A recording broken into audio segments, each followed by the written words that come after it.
history channels. I've been on a vendetta lately against these YouTube history channels and gaming channels turned into history channels. We exposed recently, with the help of our buddy Volound, that the Kings and Generals gaming channel turned YouTube channel with 3 million subscribers is literally having their scripts written by the NED. And then they are connected to a network of other history channels through this thing called #ProjectUkraine. So it's all very, very sketchy, but this is just another one of these history channels putting out blatant propaganda and pretending that it's just objective.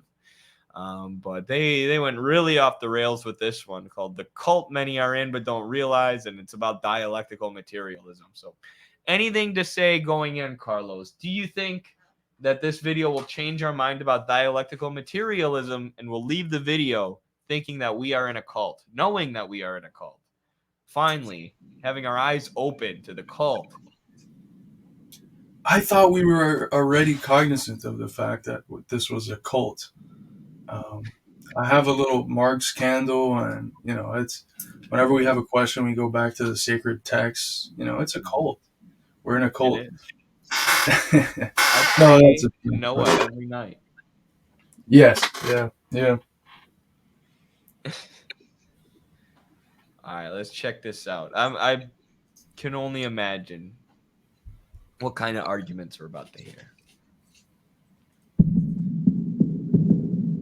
The man behind the curtain is a priest. The curtain obscures the fact that what you're looking at is a religion, and everyone comes away thinking that it's a science. No, it's not. When you pull back the curtain, you're left with religion, and the curtain is called the dialectic. Dialectic is a process of obscuring the fact that you're dealing with a religion, and it's also the process of tricking you into believing in this religion. I like how they're always trying to psychoanalyze people, too.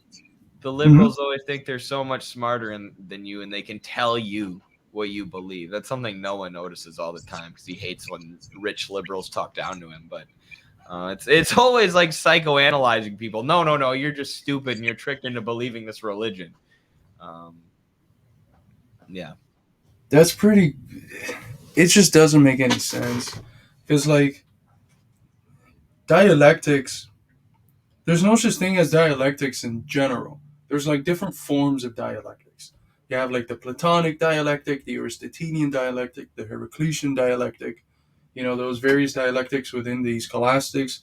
There was, like, classes that would be offered within scholastic curriculums on, like, dialectic. And for them, it meant, like, the method of argumentation. It was grounded on the old school Platonic notion of dialectics as a series of arguments that progressively, I didn't say Siri, but a series of arguments that progressively advances to higher and higher forms. And there's a Hegelian dialectic, the Marxists. There's you go to Eastern philosophy, and there's various dialectics over there. The Taoist dialectic, which is similar to the Platonic in the sense that there's no negation of the negation, there's no progression. It's just constant contradiction contained within a repetitive process. And so, like, to say as he just did that, like, it's a religion, and when you peel behind it's the dialectic. It's like, what are you talking about? Like, what entity do you mean by dialectics? I mean, you could say dialectical materialism, and that the reference point then is Marxism, but that's like it's like talking about one form philosophy has taken that's in the vast majority of philosophers in history, and saying that that's all a religion. It's just, when you really tease it out, it doesn't make any sense. Sure. Well, we'll see if he makes it make sense here for us. Now, the Marxists will screech and say that Tick doesn't understand because Karl Marx said in Das Kapital that it's not a religion. They don't believe in gods and they are purely material.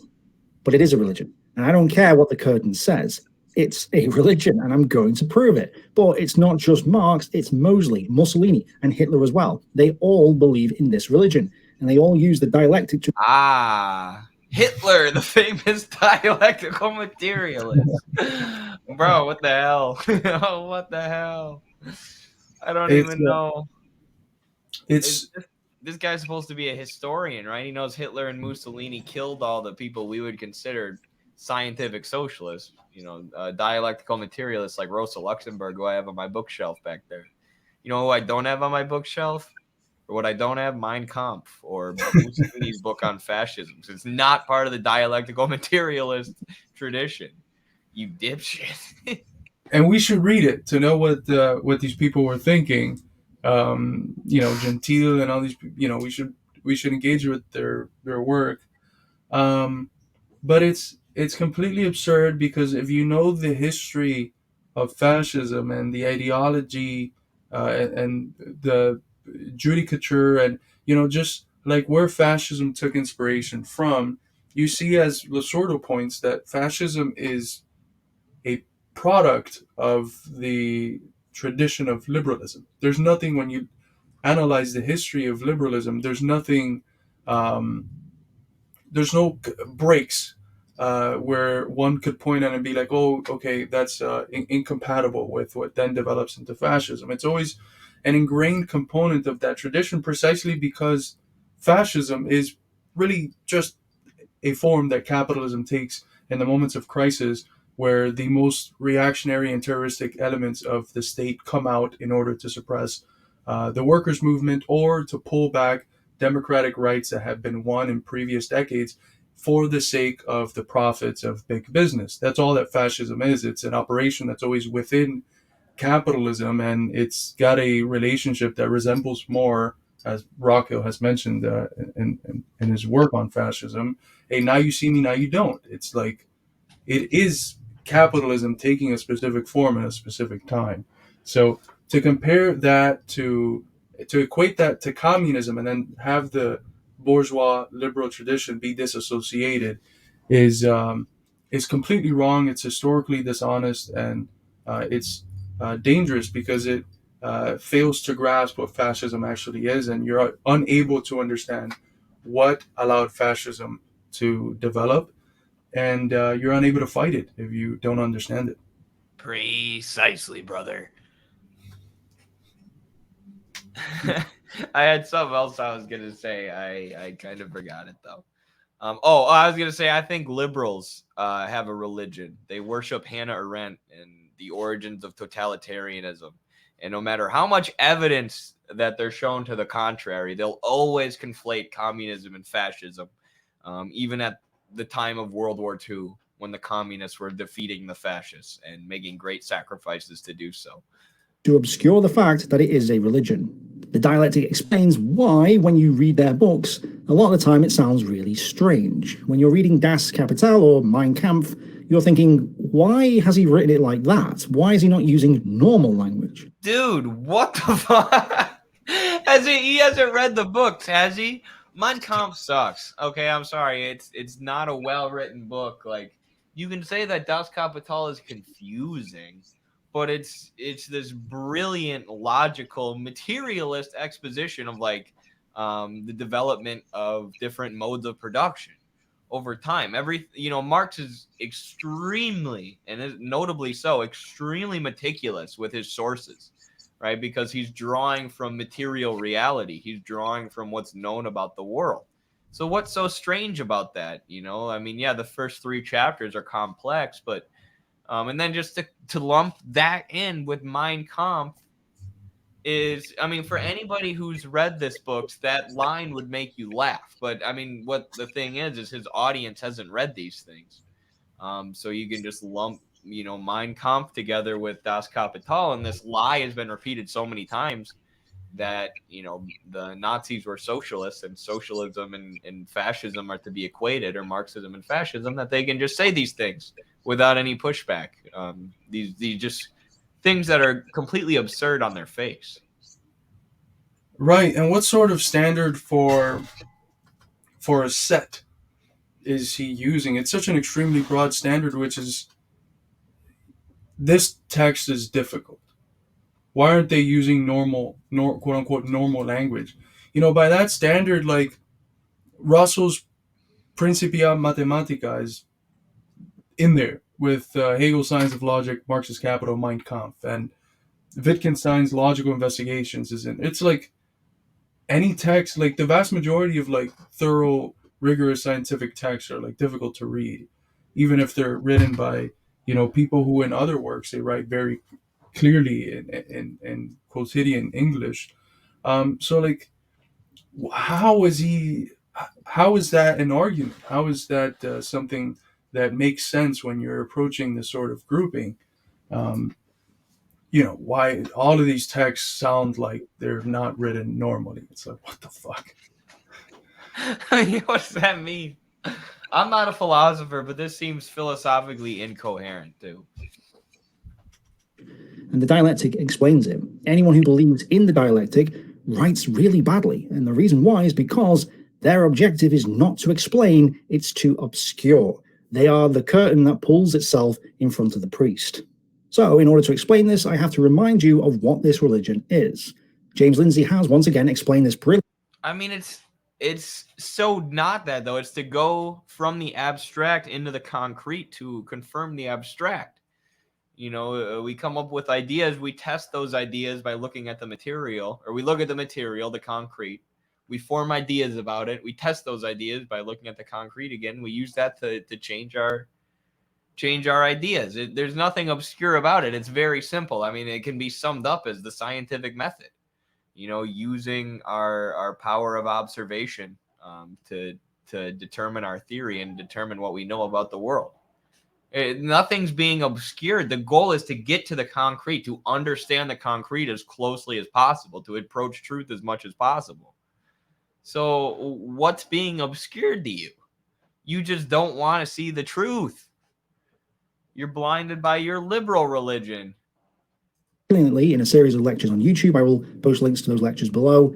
They are by far the best explanations I've seen of this, so I'm going to encourage you to watch them at the end of the video to get another perspective on this. So let's just start from the foundations. The faithful of this religion believe that there is a true God that's not material, it's not physical, it's purely spiritual. It's the absolute idea, or the spirit, or whatever you want to call it. But they also believe that there was a split in the heavens, and from this split you get shards of the true God cast into the ether. The demiurge, the devil, then creates the material realm. This is not like, what is this guy doing? Like, how does this at all resemble Marxism, dialectical materialism? Not even in the slightest bit. And I'll take it even further. It has nothing to do with Hegelianism. It has nothing to do with Hegelianism. And you might toss out absolute idealism and however many key terms you want, but it doesn't mean that the substance is there. And this is not a new argument. Like, this is a very old argument. It's used against Marxism. It's used against Hegel. It's got a little bit more water in the case of Hegel because he uses religious metaphors constantly to explain what he's talking about. And it's hard unless you read unless you're competent in Hegel's philosophy, it's hard to understand how those function as metaphors and how there's a form of Christian atheism at work there. But, it's just... it's not a new argument. It's the combination of two old arguments, which is that fascism and communism are conjoined, and that communism is a religion. All he's doing is mixing two old arguments that, I mean, even bourgeois scholars are not using anymore because they recognize how absurd it is. At most, they'll say, yeah, at times you could say that in the Soviet Union there was Marxism was treated as a religion, but it's just not even something that the most base bourgeois philosophers and thinkers are even arguing in anymore. His description of Marxism sounds like a first-year philosophy student's like bad description of Hegel. Like if their professor just had him read it like one chapter and then say, "All right, what's Hegel about?" There's this divine spirit thing, and he talks about God. I don't know. It's just such a vulgarization and an oversimplification of dialectical materialism in order to argue against it and actually call it a religion, while himself completely misinterpreting the point of what Hegel was saying, and of course misinterpreting Marxism, which, yeah. This world we inhabit as a prison for the shards of the true God. So if you think about the Matrix, We're all in this fantasy world that's not real, we just think it is, and Agent Smith, the demiurge, is trying to prevent us from realizing what we are. The idea is that the world is real, that our ideas are just a reflection of the material reality, the real world. You didn't read the book. You didn't read the books, and then you made this public YouTube video claiming that you read the books, Mr. Tig History. And next time, if you want to be taken seriously as a historian or a philosopher, you need to read the books, because we've read the books and this video is incoherent. I'm sorry to tell you. I'm sure you worked hard on it and got paid much money by the NED. We are God. We don't know we're God, but if we realize that we are, we will see the code in the matrix and win. But what this means is that the material world and every single one of us in it are shards of the idea, God. And God's purpose, our purpose, is to come back together as one and realize that we are God. In effect, God is trying to remember that he is God. So how do we remember that we're God? Well, the way we do that is through understanding, knowledge, divine gnosis, that God is non-material. He's therefore purely an idea, the idea. So we need knowledge, divine gnosis, of this idea. Hence, the religion is called Gnosticism, or maybe Hermeticism, which is similar. When we realize that we are God, that part is gnosis, and our pursuit of knowledge will lead us to the idea. So our objective is to acquire knowledge of God, Gnosticism. And how do we gain this knowledge of God? Through the dialectic. The dialectic presents itself as logic, it presents itself as a science. It is neither, it is alchemy, it is magic, it is nonsense. This is such a half-assed understanding that combines some of Hegel, some of young Hegelians, and more crudely, I guess you would say Marxism. The idea is that there's the world is rational, and the world comes to know itself as rational in the process of human history, in human minds, which develop socially, which are in many ways conditioned by the material institutions in which people exist. That's what the zeitgeist, the spirits of the age, are in a way determined by, and by the trajectory, and that come to know itself precisely as this self movement. There is flirtation in Hegel with the usage of the image of God in similar ways, but it's not at all. With Hegel, it's a little bit trickier because there are some good arguments that you can make to say that it is a form of atheistic Christianity, and hence it's got somewhat of a religiosity to it. But it's not rooted in a correct understanding of how it is that this development takes place, and how it's grounded in material reality, and how if it was independent of that material reality, it would quite literally be empty, meaningless. It's this idea that you have the idea before matter, and then it externalizes itself. And yes, Hegel uses this language, but if you also look at how he describes the what this idea is before it externalizes itself, he's very clear that it's empty, it's meaningless. It only obtains meaning and content once it externalizes itself into nature and then into human history. And then the idea of that reconciliation of humanity realizing that it is itself God, that's basically the young Hegelians, and the most developed version of the young Hegelians, which is of course Feuerbach, who has this anthropological view of the necessary role that religion played, and the necessary role that this alienation of the human essence, which he sees as grounded in our ability to love, will, and reason, we alienate that unto God because we participate in that imperfectly, but we also hold the idea of perfect reason, love, and will. That is the only way we can make sense of when we love imperfectly, reason imperfectly, or will imperfectly. And we have the idea of perfection. We think that because we fail, that failure is grounded in the human species. So humans are imperfect at loving, reasoning, and willing. And so where is perfect reason, love, and will? Well, we have to create this figure of God. And of course, the Christian God is omnipotent, omniscient, and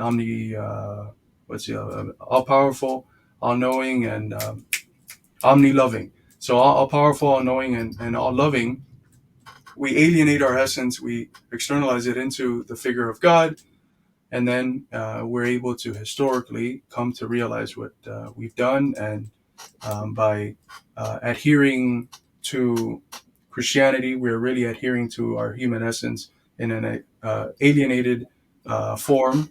And the idea is just remove that unnecessary alienation and adhere to your human essence directly, which is a form of saying, well, instead of God being instead of humans being created in the image of God, it's God that's created in the image of human. And the idea would be that what you treat as God now is really yourself. So there's that reconciliation involved, but it's all very half-assed mishmash of stuff that reads as if he just went off on a reading spree of spark notes of these different texts and just tried to develop a meta analysis of what the hell's going on in a way that's not coherent. Right. Like, I like something that Noah always says: capitalism is a society that functions for capital. Socialism is a society that functions for itself. That doesn't mean humans become God, just because we have a society that works for humanity, rather than, by the anarchy of the market. But yeah, that's about all I have to add to that, except for I actually do think that I'm becoming God. Every time that I read Marx, I become closer to being an all-powerful, omnipresent being. So this guy had me pegged, but apparently not Carlos. It'd be fun to get you on like a debate stage with this guy. I know debates maybe aren't the best format for something like this, because these arguments take a long time to expound. But I skipped forward a little ahead. This is the most replayed part here. It looks like he talks about Stalin, and then I kind of want to get to the part where he talks about Marx, but we're not making it through this whole video. It's gobbledygook, and we're 8 minutes in. About it's also, I think, important to ask the question of what is religion, because the answer to that question has changed historically, and although we feel like that answer goes back a very, very long time, that view is itself relatively recent. You can ground it in around the 19th century, and everything that's derived from that view. So, like the antagonism of religion and science is something that's fairly recent. Around the 19th century is when you can pin it to. And what ends up happening is that people just project this backwards. So, like, we have this idea that's fairly common in philosophy that, the first philosophers were scientists that moved away from the religious and religiosity of the Greek myths, and they sought natural explanations, and that's why they were scientists. But in reality, it was a mishmash of both things. And even like the most, what we would call scientifically minded of the Greek philosophers that were concerned with like healing and medicine, they would mix the spiritual stuff with, and the mythical stuff with, the more materialist or naturalistic stuff. So there's never been that very clear cut division between like what religion is and what science is that is implied in these discourses, which are really grounded on a projection backwards of an understanding that's relatively recent, the last 200-300 years. And if you actually look at what like religion and science meant back in the day, they were forms of virtue. There were modes of life. You lived a religious form of life, which meant a specific thing. You lived a scientific mode of life, which meant a specific thing. And they were not at all seen as mutually exclusive. On the contrary, like in order to live fulfilling and comprehensive, virtuous human life, these were seen as virtues that you ought to take upon: the religious virtue and the scientific virtue, the philosophical virtue. And so that's another thing that we have to be careful of, how it is that the categories that we have today and how we understand them and the relationship to other categories of different forms of thinking, how we project that backwards, I think ends up leading to confusion quite often. Is destroy mankind. Communism didn't fail in Cambodia. It succeeded. And the death toll shows that. They want Please read Reagan's piece about Cambodia, based on it's a review of Philip Short's book, where he says the exact opposite of that. You know, that clearly the Cambodians, the Khmer Rouge, did not understand Marxism. The leadership admittedly didn't understand Marxism. They were quoted as saying the big, thick words of Marx, you know, they were too long for us. Basically, what they did was use the popularity of Marxism, almost, you know, like a super vulgar, almost religious form of Marxism, like what this guy's trying to portray Marxism as, in order to mobilize people. And eventually they were taken out by Vietnam and the actual communists. So here you go. Here's the book. This is a great read. So again, him misconstruing, taking, you know, who was probably a CIA-backed leader in Pol Pot. There's, you know, great evidence that the Khmer Rouge was backed by the CIA too, in you know, saying this is what Marxists are, when Marxists, even, you know, Marxist-Leninists like us who support existing socialist projects, have completely disavowed, you know, the Khmer Rouge in Cambodia and recognized them as non-Marxists, and, you know, people who didn't understand dialectical materialism because they themselves admitted they didn't understand dialectical materialism. They understood dialectical materialism about as much as Hitler. So at least this guy's consistent. On to accelerate the process of the end of history. So they introduce the state police, gulags, mass starvation. These things are part of the process, not a mistake. This is where I disagree with James Lindsay, who said these things were mistakes. But by reading someone like Stalin, their intent becomes obvious. What the fuck are you talking about? When you read Stalin, you realize people like you are full of shit. Because you realize he's not talking about purposefully starving or mass murdering anyone. Even if you go deep into the Soviet archives and study what he was talking about during the so-called Holodomor, there was never any intentional starvation. And, you know, in fact, there was great debate within the Chinese Communist Party and the Communist Party of China and the Communist Party in the Soviet Union, about how to best go about combating famines and how to best go about collectivizing agriculture in a way that no one would starve, because if you allow too many people to starve, you can't consolidate support of the people, and they're just going to toss your government out. And it's going to be really easy for imperialism and the capitalist infiltrators to prey on the internal contradictions in your country and foment the coup or color revolution. Really easy. Right. And first of all, you know, there were famines of these sorts in virtually every place in the world that was poor. It was something that was common to poor countries, and more specifically imperialized countries. Russia wasn't an imperialized country, but it was the weakest link of the imperialist chain.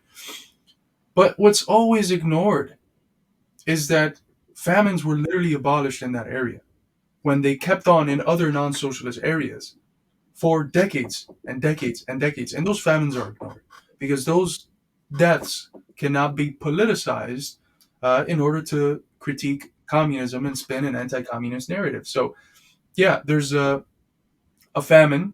Many factors contribute to it, some natural, some artificial, the actions of the kulaks. But then you get that famine and you blame it all on Stalin and the Communist Party and on communism. And you ignore the fact that in this area that was famine prone, that had frequent famines basically every decade, that never happened again, thanks to precisely the collectivization and the industrialization policies of the Stalinist 5-year plans. it's kind of crazy. What's emphasized is like the one thing that was kind of bound to happen and that was forever abolished after that, and not anything else. They never talk about the hunger that came back to Russia and post-Soviet states during the shock doctrine, where hundreds of thousands of people died. That's never discussed at all. Right. And I like how they say too, like, Pol Pot and the Khmer Rouge brought prisons and police to Cambodia. Like, there weren't armed forces in Cambodia before that, or there weren't prisons. But they used the word gulag, and that's this big scare word, even though, as Noah has explained, like, Gulags were extremely common at the time. The Soviet prison system was actually seen as progressive at the time because it taught, rehabilitated criminals, aimed to give them jobs, a place in the labor force, and actually paid them a minimum wage. And then guess which country didn't abolish labor camps, and which has this giant system of incarceration where prison labor is done for under $1 an hour to this day? That would be the capitalist United States. 5 main types of relations of production are known to history: primitive communal, slave, feudal, capitalist, and socialist. So we were all frolicking free in that evil bastard! How he named modes of production! I knew he ate all the grain in Ukraine and forced those people to starve. Shit, this guy proved that he was right. the Garden of Eden during primitive communism. Then we had the fall, and all became slaves. The Garden of Eden during primitive communism. It's like I can't stop the video fast enough. No, primitive communism wasn't the Garden of Eden. It was a mode of production where they shared communally. And yes, it had benefits, things that, you could consider better compared to nowadays. But they didn't have the same technological advancements. They didn't have the same control over production. So they were completely at the whims of nature. And what socialism and communism allow us to do is, go back to a classless society like what they had before, but with the power and control over production and, the earth that we have today, that allows us to have freedom from material want. Where in those primitive communist societies, there were, things that we did, like I said, that were better than what we do today or less exploitative when it came to relations within the class or relations within the society. But they were still at the whims of nature and the seasons and the weather and, the hunting grounds, and disease was rampant, right? The Marxists are very clear that the advancement of production, the advancement of technology leads to freedom from material want and leads to a bettering of material conditions. So to act like their view of primitive communism was that it was just this Garden of Eden, like, come on, do a little bit of reading, be a little bit intellectually honest. You guys suck, you freaking mega mind looking ass. Sorry. And to be fair, we do have criticisms of that section from the textbook that's printed as dialectical and historical materialism. Noah's going to be covering it next Tuesday. I think the first class was this Tuesday. The second one on historical materialism is next Tuesday. But I have my critiques of that text in the dialectic section. It's somewhat mechanistic. It's missing a central dialectical law, which is the negation of the negation, Aufhebung. It's got its flaws in the historical materialism section. It's got this linear view of history that's true for Europe, which is what Marx was analyzing historically, but that's perhaps not true for other parts of the world. And Marx came to realize that at the end of his life, after looking at anthropological and ethnological studies of other societies in America and India and in other parts of the world. So there is something to be criticized in that very linear historical materialist narrative and the way that linear character is then universalized for all of history. But the criticism is not the part where we return to socialism. The criticism is primarily on the part where you think about, well, what other modes of production have existed? Can we really label like the mode of production in India feudal? The one that existed, can we label it feudal, or are we exporting a category from Western Europe up to another place? The reality is that capitalism has to globalize, and so regardless, it makes the whole world capitalist, and it creates in the whole world the conditions for socialism.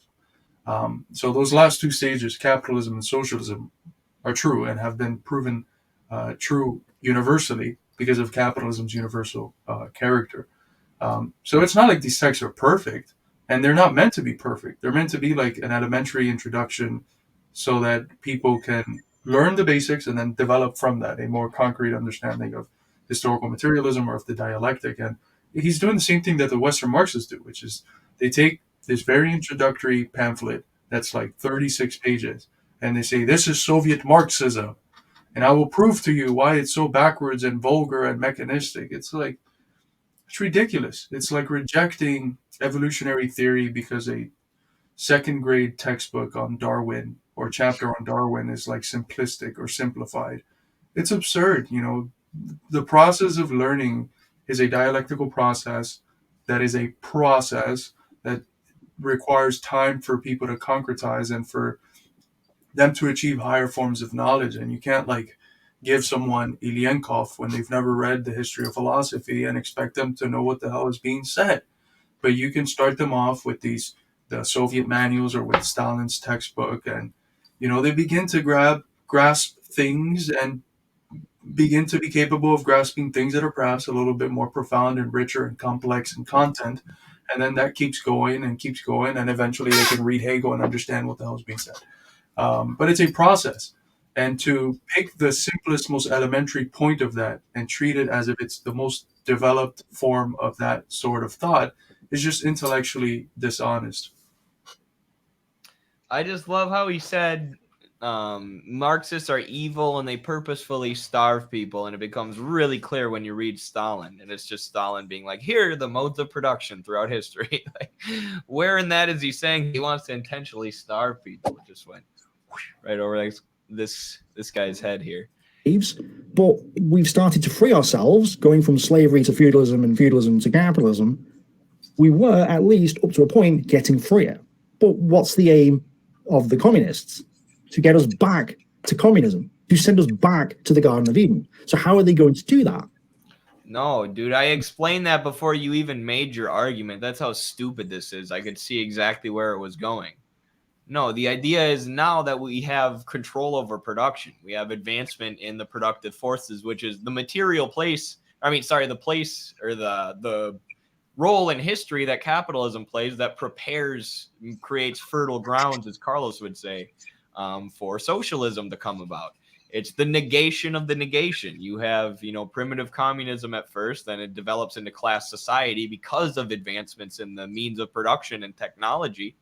And then you have the ability to go back to a classless society, but with that freedom from material one, with that control over production. So again, whoosh, right over this guy's head, missed the entire point. He was too busy reading in what he wanted Stalin to be saying about being an evil dictator who wants to return society to this primitive state and starve everybody, that he missed the entire point of what Stalin's trying to say in this book. I'm jumping to the conclusion without giving people the sort of argumentative premises that allow us to make that conclusion. Because it is true that we say primitive communism, class society, after we develop the forces of production in class society, it gets to a point where class relations themselves become a fetter, specifically in their capitalist form, and you have a higher form of communism, the historical negation of the negation, as you correctly pointed at. But there's a whole series of arguments that precede that conclusion, specifically grounded on a very scientific understanding of capitalist class society and why it creates the conditions for the possibility of socialism, why within capitalism itself you have the potential for the development of socialism. And if you're looking at this as a rational observer, you realize that it gets to a point where inevitably human will, here's the Hegelian cunning of reason, human individual wills will align with the will of history, and people will go on and fight for socialism and win. So it's inevitable, but it's also got human will in it. It's both freedom and determination. But it's very clear. I think I gave the story. The last day of class this semester, maybe a couple months ago or a month ago, I was talking with one of my students, a non-traditional student, 40-something-year-old fella, and he was telling me about his job and how things were difficult, and they're having to throw away what they produce because people wouldn't buy it, and the question that kept on marinating in his head was, why is such an irrational occurrence taking place? And it's not the first time in his life that it's taking place. Why does it always take place every, 5, 6, 7, 8 years? And Marxism has the answer for that. And the bourgeoisie accept it. Like, they accept the crisis-prone character of capitalism. They might reject the conclusion that it's grounded on that contradiction that's present in the commodity form that then manifests itself in all of these contradictions, and that's what's called the general crisis. But the bourgeoisie has had to come to accept it and to bring a veneer of a different form of analysis, to not use that to condemn the system as a whole. And it became very clear to the student that I was talking to that the only rational way to overcome these irrationalities that the system continuously bumps itself into would be to have the people that produce control and produce for the sake of meeting needs and not for the sake of profit. It's a very rational solution. And what would that entail? A classless society, or the development towards a classless society. And what would that classless society be? Well, the same communism, the same relations that we saw before class society, except now with the advanced productive forces, abundance that allows us to develop in ways that are much more limitless than what we had previously. It just makes sense. And it's not a religious, prophetic thing. It's just grounded on a very serious and rigorous scientific study of capitalist political economy. And that's missing when he just says primitive communism, class society, communism. Well, it stands to reason, if we were freeing ourselves as we were going forward through history, then to go back through history, we'd have to do the opposite. We'd have to be enslaved. So first, they'll implement a totalitarian socialist state, then we'll... I've never heard that. Made me legitimately laugh. I wish I had my mic on. I've never heard this argument before. Here. I've never heard anyone say that Stalin wants to reverse the dialectic and go back through history, through slavery, back into primitive communism. He just wants to put it in reverse, Terry. Like, what the hell is this guy talking about, man? Just pulling it all out of his patukas. Oh my God.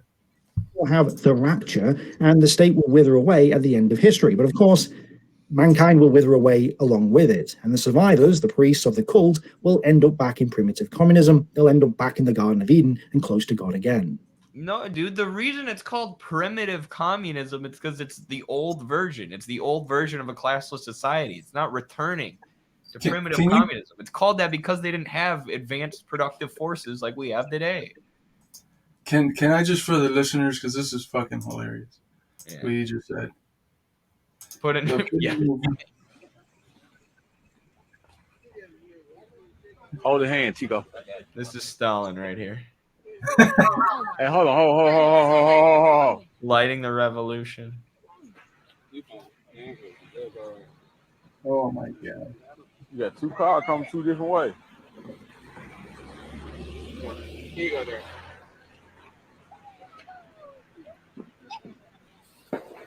Bag up, Terry. Put it in reverse, Terry. Put it in reverse. Oh, Lord, Jesus. Oh, Lord. Oh, Jesus. What you doing, Terry? Terry, what you doing?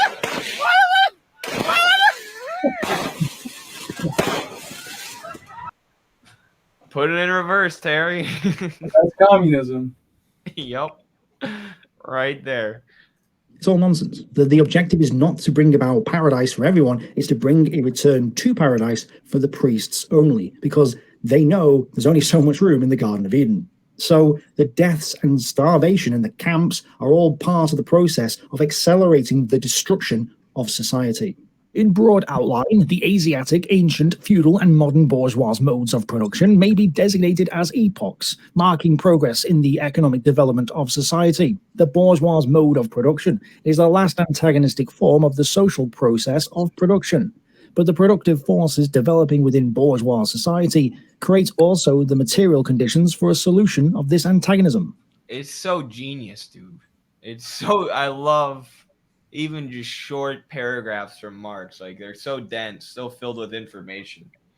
and talking about how the existing modes of production came about from advancements in the materials of production, the means of production, and how, you know, the bourgeois mode of production is an advance in history, a progressive step forward in history. And like, there's no better example of that than, say, the French Revolution, or the Civil War, you know, which were basically bourgeois revolutions, allowed the bourgeoisie to establish itself as the ruling class. But of course, there's going to be an antagonism within this new system that's between the proletariat and the bourgeoisie, which is also advanced by advancements in the productive forces, which cause capitalism and capitalist relations to become a fetter on production. It's just Marx is not a god. None of us are saying he's a god, but an extremely intelligent man and an extremely poignant thinker, who, yeah, I wish this guy would pay more attention to what he's reading right now. I wonder where he's going to take this, because he's basically implying this very, like, if he said this of like a section of like the Radlibs, it makes sense. It seems like all they want to do is just tear down stuff and not construct anything new in its place. Just break everything and just tear stuff down, and there's no program for like rebuilding. And but the, you know, communist is the complete opposite. Like, we're very much in line with the Enlightenment idea of progress. We're in line with the idea of the progressive development of the productive forces, not to the point of just like producing more waste as capitalism does, but producing more efficiently to meet the needs of humanity. So it's definitely a project of like destroying for the sake of constructing something new. And that which you're destroying is in part that which fetters the construction, the creative construction of something new, that which prevents the flowering of like human potential as a whole. So it's not like this obsession with tearing down and violence and bringing institute. It's that's only seen as like one component of what's actually desired, which is a radically more free society, where there's abundance in the sense of not having, um, you know, having the necessaries of life covered to the extent that you can live a flourishing life in whatever area it is that you want to flourish in. Um, you know, to paint this as a sort of leftist picture of just tearing down, it's just, um, it's topsy turvy. It's the opposite of what it actually is. The Twilight Zone world. The prehistory of human society, accordingly, closes with this social formation. Let's just put that in plain language, because he doesn't speak normal. He thinks that history... What's not normal about that? They clearly, he's just defining what prehistory is. There's a whole study of the field of prehistory. Engels wrote a whole book on it. That's what Origins is. I just hate these pseudo-intellectuals, man. Driving me crazy. And there is here not a break, but a spin on Hegel, because for Hegel, history is tied to the development of the concept of freedom. And so you have in the East the idea that one is free. You have in certain parts of the West and Greece the idea that some are free, and that's why you have those slave democracies. And then you have in the Germanic world and Rome and stuff, and Christianity, the idea that all are free. And that's grounded on his idea of the end of history. People treat it in a very Fukuyama sense, like now no historical event's going to take place. There's no changes that are going to take place. But his understanding is that, well, the concept of freedom has developed to the point where now we have the idea that all men are free. And you're seeing this idea enshrined in bourgeois constitution after bourgeois constitution. It's not actualized, which is a critique that, you know, that we would give, that it's bourgeois freedom that is actualized, not genuine human freedom. But that's how he's thinking about it. And so history is tied to freedom. But if we see that, if we see freedom from the standpoint of actual freedom, from the people's self-consciousness of their limitations and the ability to transform their limitations and that which determines them according to their will, an awareness of necessity, in other words, and this comes from the Spinozist Hegelian tradition, if you see it from that standpoint, that freedom really only starts when you have socialism. And so that, which is, if you're looking at history from the standpoint of freedom, as Hegel was, then for us, history starts with socialism. Everything else is prehistory. But for Hegel, the idea of freedom is sufficient to account for history, and therefore class society, because it's had various moments of developing the concept of freedom, is history. For us, again, freedom is understood from its actualization into the world, the combination of essence and existence. Are people actually free? And people will actually genuinely be free in socialism, and therefore that's the beginning of history for us. Everything else is prehistory. I love how he completely misses the point of what these thinkers are saying right over his head, and he just dismisses it as them talking weird. Like, no, dude, you just don't get it. Hasn't Can yet. I say something real quick? Because this is a very important point from Marius. And I think you know where I'm going to get at, which is the rejection of Enlightenment. Marxism is both a critique of Enlightenment, but it is a constructive critique. That means that it is for me at least, the highest moment in the project of the Enlightenment, which is grounded in the faith and the acceptance of human reason, universal human reason, of historical progress, of a concept of universal humanity, right? And so what you have today in various forms, whether it's the woke form, which is very much grounded in a dismissal of reason or a nominal understanding of reasons. Well, reason is not universal. You have your European reason, which is bad, and there's other forms of reason and other forms of knowledge, which is a form of irrationalism. Lukács would consider it a form of irrationalism. You have that with the wokes. You also have the rejection of historical progress and the rejection of this universal concept of man. There's always different people, and they're defined not by this common character of being human beings, but by their accidental properties of being X, Y, or Z identity. That's why, wokeism is usually conjoined with identity politics.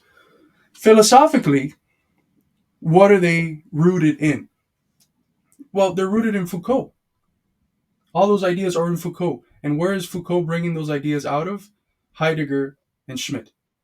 And where are those ideas themselves being developed out of, and what resembles those ideas? Well, the irrationalist turn that the bourgeoisie takes after 1848, once it can no longer define itself as a revolutionary class, at least in Europe. After the 1848 failed revolutions, you have the transition from like Hegel being the bourgeois philosopher representing the progressive bourgeoisie, the faith in reason and progress and historical development and a common humanity. You have the transition from that to Schopenhauer.